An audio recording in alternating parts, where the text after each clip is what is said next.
Okay. I don't think not everyone was resisting.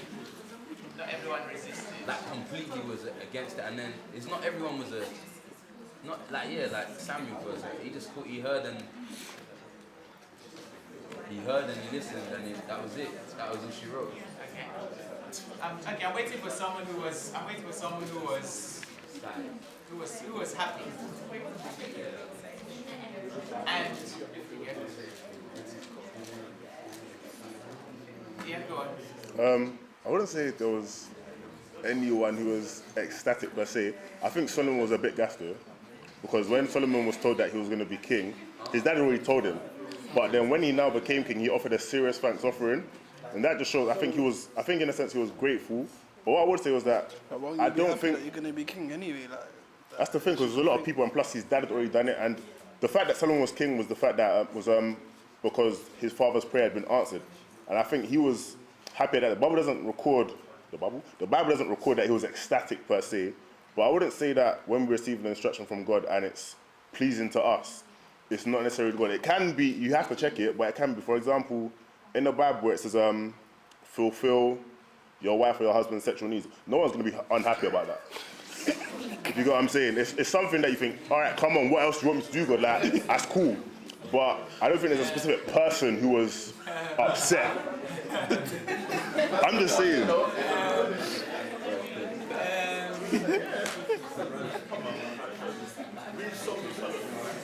I tell you, fam.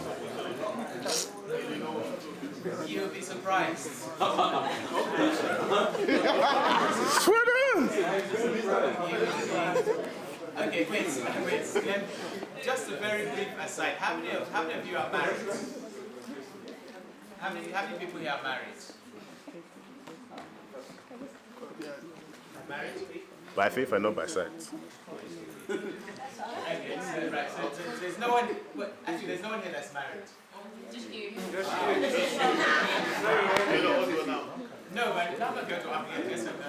But if I were answering that question, and what was it? What you just said? To love your wife.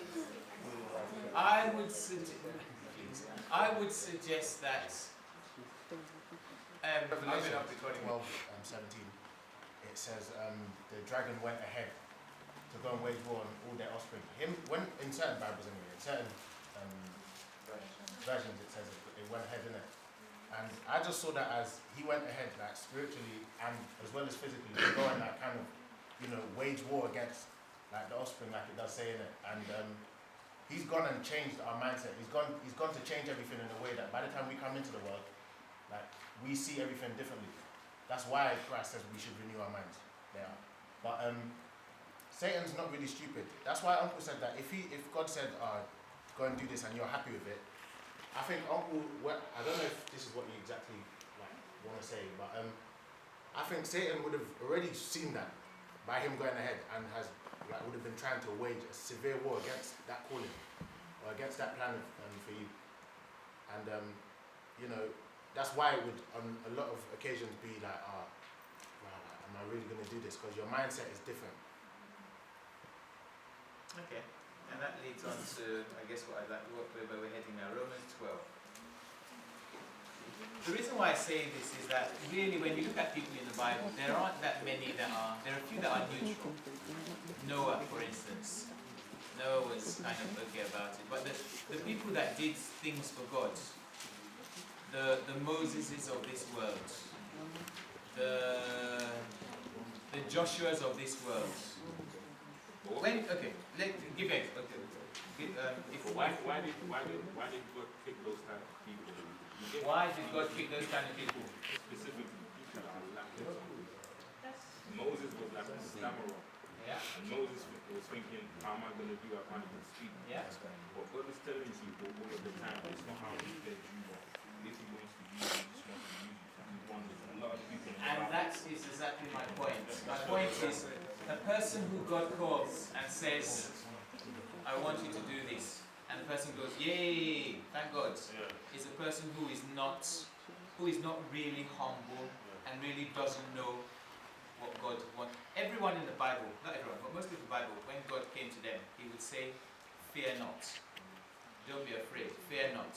Because when God shows up and says, I want you to do something, it's going to take you way out of your comfort zone. If it's not taking you out of your comfort zone, then it's I can't say 100% it's not God. But it's only going to be God if you are 100% godly. If that makes any sense. If you're 100% godly, and we read Romans 12 verse 2, if you have renewed your mind to the point that everything you think about is how God thinks, then when God shows up and says, I want you to do something, it will just be, yes sir, off you go. In the main, most of us, our minds aren't renewed. And so when God comes and says, it's like, I give an example. Most of the youth, when I give you, and maybe you're pretending if you are then, but when I give you the first call and I say, I'd like you to preach or teach at blah blah blah, I have to, it's very rare, probably David's about the only one, that you call and David goes, yes! John, yes, go for it. Most people is, Uncle John. Because you don't see yourself as being able to do it. And the beauty of it is that most of the people that are like that, when they actually do it, people who are watching are generally amazed that, wow, where did this come from? That's because a person who is humble will allow God to work. You find as you become more confident in preaching or doing whatever, there is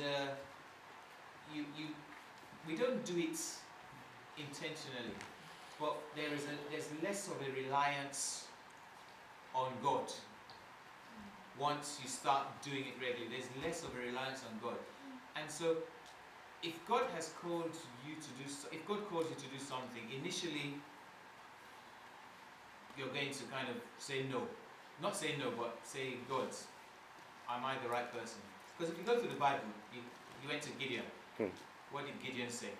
He showed up and said, you mighty man of valor. And Gideon was like, who? Me? You got the right address. Moses, I'm a stammerer, I can't speak. Who? Jeremiah. You just go through, and I guess not everyone is going to be called to do mighty things. But each and every one of us is going to be called to do certain things for God. For instance, just the general will of God. The general will of God, nothing specific, the general will of God, which is to do all the laying hands on the sick and healing, go and preach the gospel. What else have we said? Go and produce fruit. The reality is that you can't do any of that in yourself. And if you think you can, you're not going to produce much for God. And that's really where the spirit of discernment comes in, because you can see someone whose motivation is not of God, whose motivation is of themselves, quite easily when they stand up and they start doing stuff for God. But Romans 12, and yeah.